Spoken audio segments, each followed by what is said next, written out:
سلیمان علیہ السلام اللہ تبارک و تعالیٰ کے عظیم پیغمبر ہیں۔ قرآن پاک میں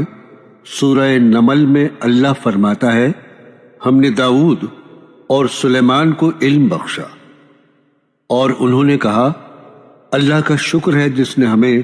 اپنے بہت سے مومن بندوں پر فضیلت عطا کی۔ اور سلیمان حضرت داؤد کے قائم مقام ہوئے اور کہنے لگے کہ لوگوں، ہمیں اللہ کی طرف سے جانوروں کی بولی سکھائی گئی ہے اور ہر چیز عنایت فرمائی گئی ہے، بے شک یہ اس کا فضل ہے۔ اور حضرت سلیمان کے لیے جنوں، انسانوں اور پرندوں کے لشکر جمع کیے گئے اور وہ قسم وار کیے گئے تھے۔ قرآن حکیم میں سورہ سعد میں اللہ تبارک و تعالیٰ فرماتا ہے، ہم نے ہوا کو سلیمان کے زیر فرمان کر دیا کہ جہاں وہ پہنچنا چاہیں ان کے حکم سے ہوا ان کو آسانی سے پہنچا دے، اور ہم نے جناتوں کو بھی ان کے زیر فرمان کیا جو کہ بڑی بڑی عمارتیں بناتے تھے، بڑے بڑے پتھر اٹھا کر لاتے تھے اور سمندر میں غوطہ خوری کا کام بھی کیا کرتے تھے۔ اور جو جنات سرکشی کرتے تھے یا لوگوں کو پریشان کرتے تھے ان کو بڑی بڑی زنجیروں میں جکڑ دیا جاتا تھا۔ سورہ نمل میں آیت نمبر 39 میں اللہ تبارک و تعالیٰ فرماتا ہے، ہم نے سلیمان سے کہا کہ یہ ہماری طرف سے بخشش ہے کہ چاہو تو زنجیروں میں جکڑے ہوئے جناتوں کو چھوڑ دو یا ان کو سزا دو، تم سے کچھ حساب نہیں لیا جائے گا۔ قرآن حکیم میں سورہ سبا کی آیت نمبر 12 میں اللہ تبارک و تعالیٰ فرماتا ہے، ہوا کو ہم نے سلیمان کے تابع کر دیا تھا، جو 1 مہینے کی راہ ہوتی تھی اسے وہ کچھ ہی پل میں پوری کر لیا کرتے تھے۔ اللہ تبارک و تعالیٰ فرماتا ہے، ہم نے سلیمان کے لیے تانبے کا چشمہ بہا دیا تھا، اور جناتوں میں سے کچھ ایسے تھے جو ہمارے حکم سے ان کے آگے کام کرتے تھے، اور جو کوئی ان میں سے ہمارے حکم سے پھرے گا اس کو ہم جہنم کی آگ کا مزہ چکھائیں گے۔ آگے اللہ تبارک و تعالیٰ فرماتا ہے، اے داؤد کی اولاد، میرا شکر ادا کرو، اور میرے بندوں میں بہت کم بندے ہیں جو شکر گزار ہیں۔ سورہ انبیاء کی آیت نمبر 78 میں اللہ تبارک و تعالیٰ فرماتا ہے، داؤد اور سلیمان ایک کھیتی کا مقدمہ کرنے لگے تو ہم نے ان کے مقدمے کے فیصلے کا صحیح طریقہ بتایا۔ ایک مرتبہ حضرت سلیمان علیہ السلام نے اللہ تبارک و تعالیٰ سے دعا کی، اے پروردگار، مجھے ایسی بادشاہی عطا کر کہ میرے بعد کسی کو شایان شان نہ ہو، بے شک تو بڑا عطا فرمانے والا ہے۔ سورہ نمل میں اللہ تبارک و تعالیٰ فرماتا ہے، جب سلیمان چیٹیوں کے میدان میں پہنچے تو ایک چیٹی نے کہا، چیٹیوں اپنے بلوں میں داخل ہو جاؤ، ایسا نہ ہو سلیمان اور اس کے لشکر تم کو کچل ڈالیں اور ان کو خبر بھی نہ ہو۔ چیٹی کی بات سن کر سلیمان ہنس پڑے اور کہنے لگے، اے پروردگار، مجھے توفیق عطا کر کہ جو احسان تو نے مجھ پر اور میرے ماں باپ پر کیے ہیں ان کا شکر ادا کروں اور ایسے نیک کام کروں کہ تو ان سے خوش ہو جائے، مجھے اپنی رحمت سے اپنے نیک بندوں میں داخل فرما۔ سورہ نمل میں اللہ تبارک و تعالیٰ مزید فرماتا ہے، جب سلیمان نے پرندوں پر نظر شمار ڈالی تو انہیں ہدہد نظر نہیں آیا، تو سوچنے لگے کہیں غائب ہو گیا ہے، مجھ کو بغیر بتائے میں اس کو سخت سزا دوں گا یا ذبح کر ڈالوں گا، یا پھر وہ میرے سامنے اپنی بے قصوری کی دلیل پیش کرے۔ ابھی تھوڑی دیر ہوئی تھی کہ ہدہد آ موجود ہوا اور کہنے لگا، مجھے ایک ایسی خبر معلوم ہوئی ہے جس کی آپ کو بھی خبر نہیں ہے، اور میں آپ کے پاس شہر سبا سے ایک یقینی خبر لے کر آیا ہوں۔ میں نے ایک ایسی عورت دیکھی جو لوگوں پر بادشاہت کرتی ہے اور ہر چیز اسے میسر ہے،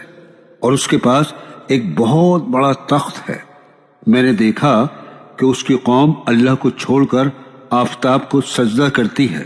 اور شیطان نے ان کو صحیح راستے سے روک رکھا ہے۔ سورہ نمل میں اللہ تبارک و تعالیٰ فرماتا ہے کہ سلیمان نے ہدہد سے کہا کہ میرا خط لے جا اور اسے اس کی طرف ڈال دے۔ جو عورت آفتاب کی عبادت کرتی ہے اور شہر سبا پر بادشاہت کرتی ہے، اس کے پاس سے واپس آ اور دیکھ وہ کیا جواب دیتی ہے۔ جب ہدہد نے شہر سبا کی ملکہ بلقیس کے سامنے حضرت سلیمان کا خط ڈالا اور خط کو دیکھ کر ملکہ بلقیس نے کہا، دربار والو،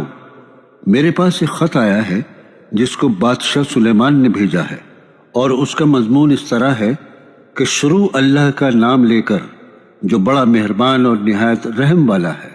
بعد اس کے یہ مجھ سے سرکشی نہ کرو اور میرے پاس چلی آؤ۔ خط سنا کر ملکہ بلقیس کہنے لگی کہ اے اہل دربار، میرے اس معاملے میں مجھے مشورہ دیجیے، اس کے علاوہ مجھے کوئی دوسرا مشورہ نہ دینا اور نہ ہی دربار میں حاضر ہونا۔ میں اب کوئی فیصلہ نہیں کروں گی جب تک اس خط کا جواب نہ پہنچا دوں۔ دربار کے لوگ کہنے لگے کہ ہم سب تو بڑے زوراور اور سخت جنگجو ہیں اور حکم آپ کے اختیار میں ہے۔ شہر سبا کی ملکہ بلقیس نے کہا کہ بادشاہ جب کسی شہر میں داخل ہوتے ہیں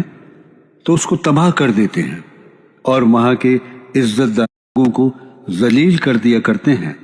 اور اسی طرح بادشاہ سلیمان کریں گے، اور میں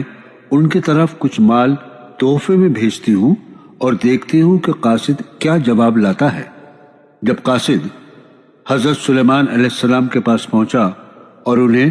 ملکہ بلقیس کی طرف سے بھیجا ہوا تحفہ پیش کیا تو حضرت سلیمان نے فرمایا، کیا تم مجھے مال سے مدد دینا چاہتے ہو؟ مجھے اللہ تبارک و تعالیٰ نے جو کچھ عطا فرمایا ہے وہ اس سے بہتر ہے، اور جو تمہیں دیا ہے حقیقت یہ ہے کہ اپنے تحفے سے تم ہی خوش ہوتے ہوں گے، اس لیے انہیں واپس لے جاؤ۔ ہم ان پر ایسا لشکر لے کر حملہ کریں گے جن کے مقابلے کی ان کے پاس طاقت نہیں ہوگی، اور ان کو وہاں سے بے عزت کر کے نکال دیں گے اور وہ سب ذلیل ہوں گے۔ قاصد واپس چلا گیا۔ حضرت سلیمان نے اپنے دربار میں لوگوں سے کہا، اے دربار والو، کوئی تم میں سے ایسا ہے کہ قبل اس کے کہ وہ لوگ فرما بردار ہو کر ہمارے پاس آئیں، ملکہ بلقیس کا تخت میرے پاس لے کر آ جاؤ؟ جنات میں سے ایک قوی ہیکل جن نے کہا، قبل اس کے کہ آپ اپنی جگہ سے اٹھیں میں اس کو آپ کے پاس لا کر حاضر کرتا ہوں، اور مجھے اس پر اللہ تبارک و تعالیٰ کی طرف سے قدرت بھی حاصل ہے اور امانت دار بھی ہوں۔ پھر ایک شخص کہنے لگا جس کو کتاب الہی کا بھی علم تھا کہ میں آپ کی آنکھ جھپکنے سے پہلے پہلے اس تخت کو آپ کے سامنے حاضر کیے دیتا ہوں۔ بس حضرت سلیمان نے ملکہ بلقیس کا تخت اپنے سامنے دیکھا تو کہا، یہ میرے پروردگار کا فضل ہے تاکہ مجھے آزمائے کہ میں شکر ادا کرتا ہوں یا کفران نعمت کرتا ہوں، اور جو شکر کرتا ہے تو اپنے ہی فائدے کے لیے شکر کرتا ہے، اور جو ناشکری کرتا ہے تو میرا پروردگار بہت بڑا اور کرم کرنے والا ہے۔ حضرت سلیمان علیہ السلام نے کہا، اے لوگو، ملکہ بلقیس کے تخت کی شکل و صورت بدل دو۔ ہم ملکہ کی عقل کا امتحان لیں گے کہ وہ سوجھ بوجھ رکھتی ہے یا نہیں۔ جب ملکہ بلقیس تو اس سے پوچھا گیا، کیا آپ کا تخت بھی اسی طرح کا ہے؟ اس نے تخت کو دیکھا اور کہا، یہ تو ہو بہو وہی ہے، اور ہم کو پہلے ہی بادشاہ سلیمان کی عظمت اور شان کا علم ہو گیا تھا۔ حضرت سلیمان علیہ السلام نے ملکہ بلقیس سے فرمایا، تم اللہ کو چھوڑ کر آفتاب کی عبادت کرتی ہو جو کہ غلط ہے۔ جو اللہ کو چھوڑ کر کسی دوسری چیز کی عبادت کرتے ہیں وہ جہنم میں جگہ پاتے ہیں۔ حضرت سلیمان علیہ السلام کی بات سن کر ملکہ بلقیس نے کہا، اے پروردگار، میں اپنے آپ پر ظلم کرتی رہی تھی، اور اب میں اللہ تبارک و تعالیٰ پر ایمان لاتی ہوں، اور آج سے میں اپنے گناہوں کی معافی چاہتی ہوں اور اللہ ہی کی عبادت کروں گی۔ اللہ تبارک و تعالیٰ میرے گناہوں کو معاف فرمائے۔